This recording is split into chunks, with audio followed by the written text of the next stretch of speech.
ذی الحجہ کا مہینہ بہت ہی مبارک، بابرکت اور اہم ہے۔ حدیث میں اور قرآن میں بھی اس مہینے کی بہت اہمیت اور فضیلت بیان کی گئی ہے، کیونکہ قربانی جیسی اہم عبادت اسی مہینے میں ہم ادا کرتے ہیں، اور حج جیسا اہم فریضہ بھی مسلمان اسی مہینے میں ادا کرتے ہیں۔ خاص کر ذی الحجہ کی پہلی تاریخ سے لے کر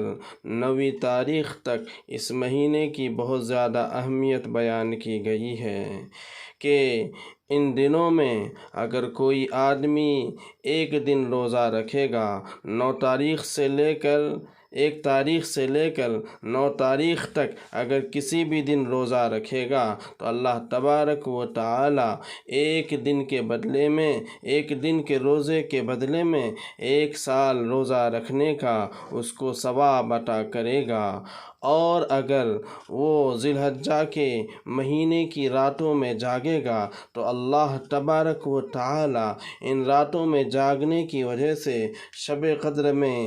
جاگنے کا اس بندے کو ثواب عطا کیا جائے گا۔ اور خاص کر ذی الحجہ کے 9ویں تاریخ کی اتنی اہمیت اور فضیلت بیان کی گئی ہے کہ جو بندہ ذی الحجہ کی 9 تاریخ کو، جس کو یوم عرفہ بھی آپ اور ہم کہتے ہیں، اگر 9 تاریخ کو روزہ رکھے گا تو اللہ تبارک و تعالی اس کے اگلے اور پچھلے 1 سال یعنی 2 سال، 1 سال اگلے اور 1 سال پچھلے تمام 2 سال کے گناہوں کو معاف کر دے گا۔ تو ہم سب کو یہ کوشش کرنی چاہیے کہ اس مبارک مہینے میں ضرور ہم روزہ رکھیں۔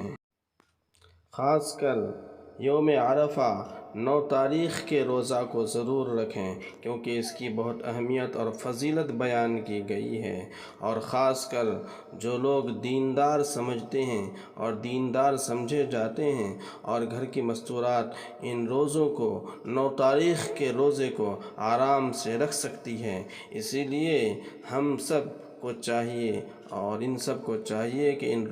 اس روزے کو ضرور رکھیں۔